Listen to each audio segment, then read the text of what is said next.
Good morning or afternoon or evening, whenever you're watching this. Excuse me, coming back to talk about the first phase of chemo.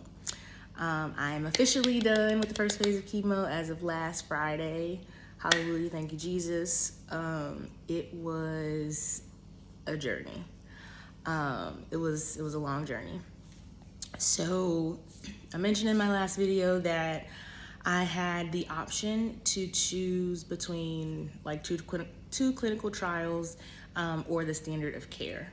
So I ended up going with the standard of care treatment, and I can talk about the why and all of that in like probably a separate video because it's a whole testimony. But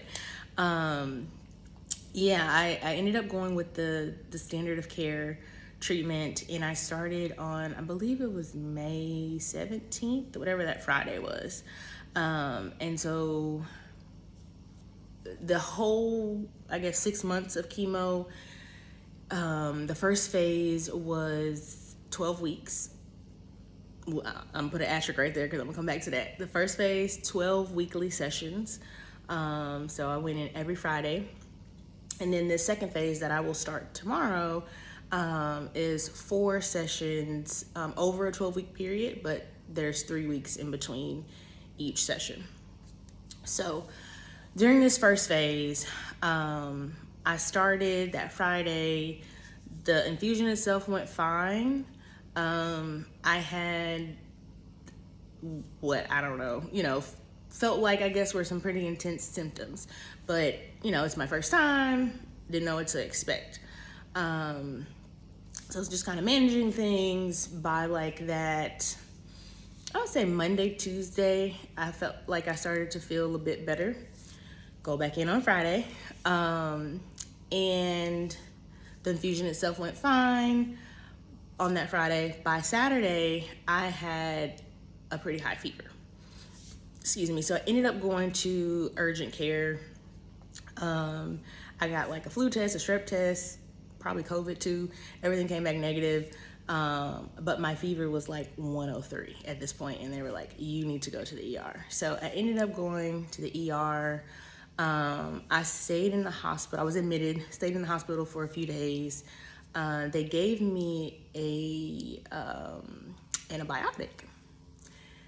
They gave me penicillin. Turns out I'm allergic to penicillin. So I ended up breaking out with like hives all over my body. And so like that Tuesday, Wednesday, I messaged my oncologist and I was like, hey girl, I'm gonna need a break. I'm gonna need a minute to like get myself together before we go into this next infusion. And she was like, okay, fine, but I still need to see you. So I go in that Friday again and I see her, and my oncologist, she's this little older Indian lady, but I swear y'all, she walked in there and she was like, I just need to lay my eyes on you. Like, she's like, I know that was scary, I know that was a lot, but we got you, we got this, like, we're gonna keep going. Like, just very encouraging, very like reassuring, like, you're gonna be okay, we're gonna get through this, yada yada. So I'm like, okay, cool, we're good. The next week, we go back in, I'm ready, we prayed up, let's go, we're trucking along. They start the drip of the chemo, and I go into anaphylaxis. I'll spare all the details, just know that it was a very scary experience. Ended up back in the emergency room.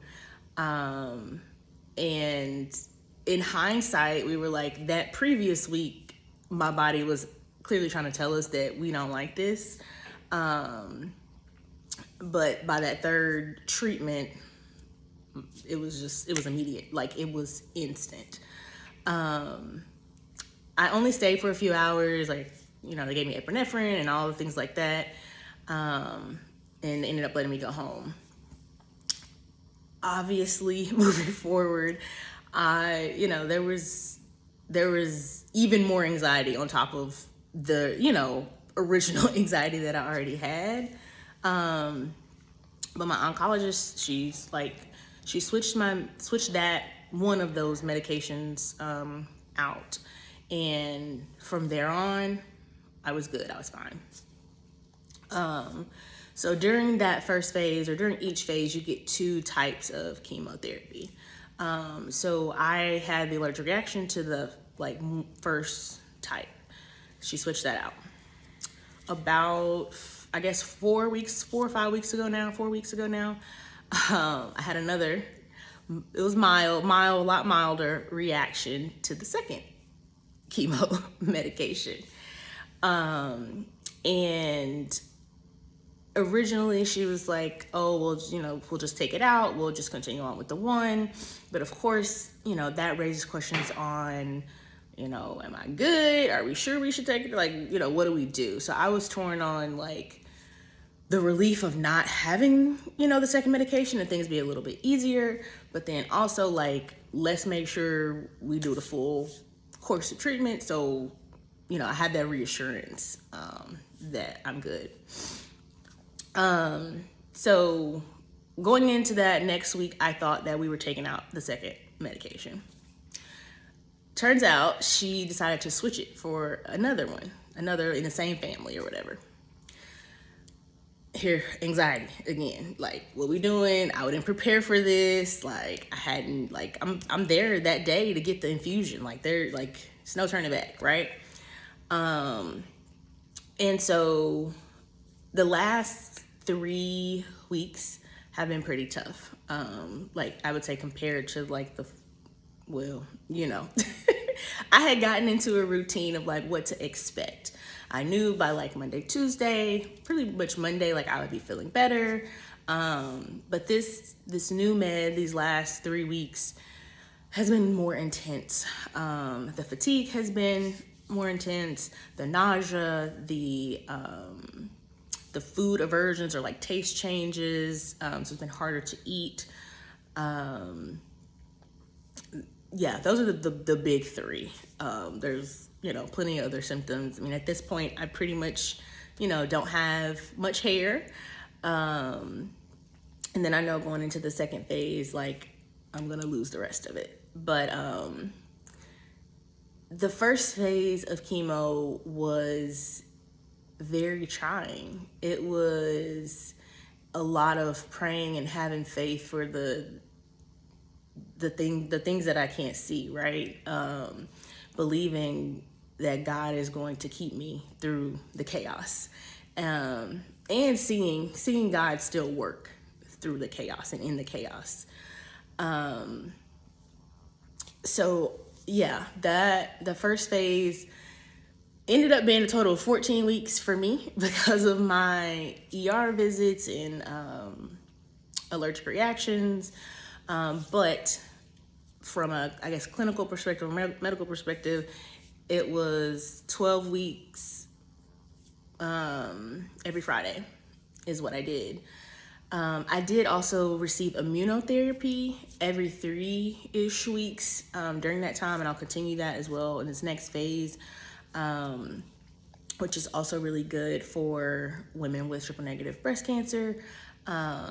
So that's also a part of my treatment plan, and I'll also have immunotherapy after I have surgery in December as well.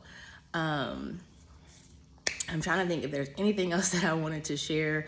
I mean, there's a lot more, the finer details in there, but for the most part, those are the big things. And, week after week, you just try to stay positive, right? You try to keep your mind in a positive place. You try to, not suppress the negative thoughts or the scary thoughts or whatever, but work through them, acknowledge them, work through them, and keep going. In terms of coping, I began therapy every week. I was like, girl, I'm gonna need to see you on a weekly basis if I'm doing this on a weekly basis, okay? So therapy every week. I've been trying acupuncture. I don't know that it's really helping all that much. I'm still doing it If anything, it's, you know, a good hour of quiet time to myself. So I was also doing chiropractic, going to the chiropractor, which I was doing that before, but was starting the second medication. That threw me off because I was trying to get back into like walking and yoga, like moving my body in some way. And these last 3 weeks have just been completely off with how I've been feeling, my diet, nutrition. The kids started back to school. Like it's just a lot at one time. So I did finally decide to stop working. So through all of that, I was still working full time, but I do work from home. So, and so I finally decided to stop working because my productivity, my energy, my motivation is just not there. And then of course the brain fog and just not being as sharp as I was, not being able to perform at my expectations. So I was like, it's time to, you know, step back and take a break. So today is my last day of work until February. So I'm gonna be off this last phase through surgery and recovery. And I am excited about that, having this time to truly focus on healing, putting the little energy that I do have into my physical and mental health and recovery. So I think that's mostly it for phase one. If I miss anything, I'll probably come back in the next video when I talk about phase two. I'm just really grateful that we are seeing progress already in this. And even though I still have more than 12 weeks ahead of me, but you know, this next phase is 12 weeks. It's only 4 sessions. I can do that. I get a break. I get 3 weeks in between each, which is going to be so nice because it has been exhausting. It has been truly exhausting going in week after week. And just, you know, not your body not having time to really recover and like gear up for the next one. So I'm looking forward to that. And hopefully having, you know, a little bit of time where I feel relatively normal. So yeah, thank you all for watching, for praying, for listening.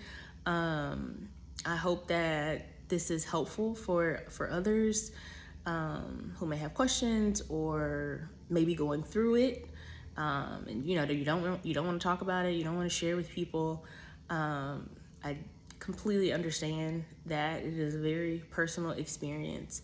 But I know that there are so many of us going through things in silence, or who are going through things and they feel like they're alone going through it. So I hope that me sharing is helpful in some way. Yeah. So thank y'all for listening. Thank y'all for all the thoughts, all of the prayers, encouragement. I really, really appreciate it. And I'll be back probably in October or November or I don't know. We'll see. We'll see when I come back. But there's phase one.